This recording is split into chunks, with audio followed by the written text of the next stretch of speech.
Olá pessoal, cálculo 1, questão 1, envolvendo pontos críticos. O que podemos afirmar sobre a função f de x igual a x à quarta menos 8x² mais 3? Temos aqui algumas alternativas. Eu fiz o gráfico dessa função do quarto grau no GeoGebra. Analisando o gráfico, já dá para chegar a algumas conclusões a respeito das raízes, das 4 raízes reais, a respeito dos pontos críticos, menos 2, 0 e 2, sobre em que intervalos a função é crescente ou decrescente.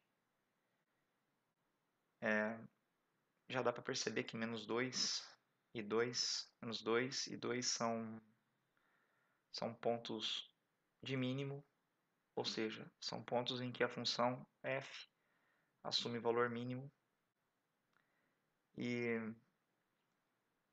que x igual a zero é um máximo local, um ponto de máximo local. Então, será essa primeira alternativa aqui.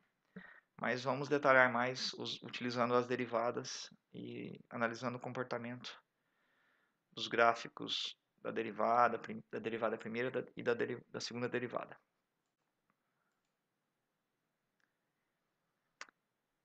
Nesse mesmo plano cartesiano, eu tracei o gráfico azul aqui da primeira derivada. Para calcular a primeira derivada é tranquilo, pois é uma função polinomial.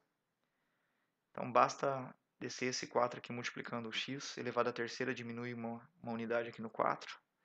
Desce o 2 multiplicando menos 8, fica menos 16x, porque eu diminui uma unidade aqui no 2. E a derivada do 3 é zero.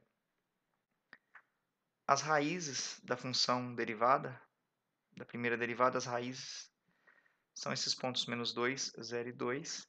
As raízes da primeira derivada são os pontos críticos para a função f, em vermelho aqui. Então, calculando a primeira derivada, calculando as raízes da primeira derivada, já descobrimos os pontos críticos, que são menos 2, 0 e 2, já vistos lá no slide anterior. Definição. Um ponto x0 do interior do domínio da função f chama-se ponto crítico se a derivada neste ponto for igual a zero. Num ponto crítico, a reta tangente ao gráfico de f é horizontal, pois o coeficiente angular é zero, ou seja, a derivada neste ponto é igual a zero. Pontos críticos podem ser de máximo ou de mínimo ou de inflexão. x0 é ponto de inflexão se numa vizinhança desse ponto x0 a função f muda de concavidade. Eu explicitei as raízes aqui da primeira derivada.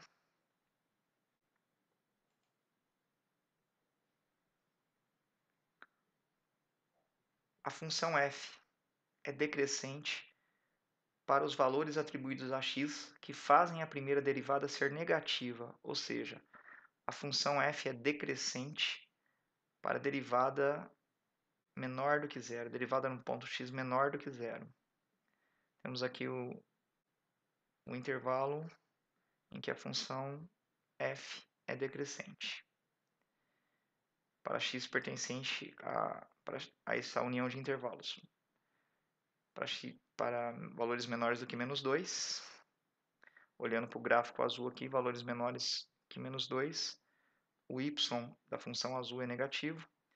Para valores entre 0 e 2, o y da função azul também é negativo. Então, a função vermelha é decrescente nesse intervalo.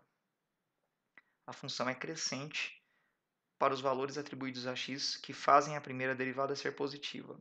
Ou seja, a função f é crescente para a derivada no ponto x maior do que zero. Então, ela é crescente para valores de x compreendidos entre menos 2 e 0. Entre menos 2 e 0, olhando para o gráfico azul, os y do gráfico azul estão acima do eixo horizontal, então eles são positivos. Para x entre menos 2 e 0, o gráfico azul tem y positivo. E para x maior do que 2, também o y do gráfico azul é positivo. Então a função vermelha, que é a função f, é crescente nesses intervalos, na união desses intervalos. Temos aqui agora a função f do quarto grau, a primeira derivada e a segunda derivada. Um teorema aqui a respeito de pontos críticos. Segunda derivada é tranquila para calcular também, que é só descer esse 3 multiplicando 4 e diminuir uma unidade no expoente. Descer 1 multiplicando o menos 16. A segunda derivada é uma função quadrática. Teorema. Se a derivada primeira no ponto x0 for igual a zero, então a derivada segunda aplicada nesse ponto x0 é positiva. Se ela é positiva, x0 é um ponto de mínimo local. E se a segunda derivada aplicada nesse ponto x0 for negativa, x0 é um ponto de máximo local. E se a segunda derivada aplicada nesse ponto x0 for igual a zero, nada se pode concluir. Associado a isso, temos o teste de concavidade.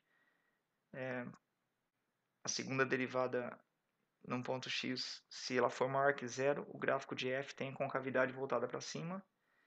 E a segunda derivada sendo menor do que zero, para valores de x menor do que zero, o gráfico de f tem a concavidade voltada para baixo.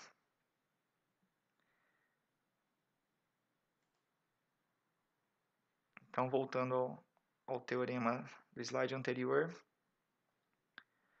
eu vou pegar a primeira derivada e igualar essa expressão a zero. Eu vou encontrar aqueles pontos críticos, já sabidos lá dos slides anteriores. Então, igualando isso aqui a zero, eu tenho que é uma equação do terceiro grau. Eu tenho três raízes, x igual a zero, x igual a menos 2 e x igual a 2. Esses valores são os pontos críticos. Quando eu substituo na segunda derivada, quando eu substituo o zero na segunda derivada, deu um valor negativo. Quando dá valor negativo na segunda derivada, vamos olhar aqui, ó, deu negativo, quer dizer que para x igual a zero, para esse ponto crítico, x igual a zero, eu tenho um máximo local que a gente já sabia lá do gráfico. E a segunda derivada, a função segunda derivada aplicada no menos 2, deu valor positivo. Se a segunda derivada aplicada nesse valor dá positivo, temos um ponto de mínimo local. Então, menos 2 é um ponto de mínimo local porque deu 32. 32 é um número positivo. A derivada de menos... A segunda derivada aplicada no menos 2 deu 32. A segunda derivada aplicada no 2 também deu 32. Então, confirmamos que a primeira alternativa aqui é verdadeira. Até o próximo vídeo, pessoal.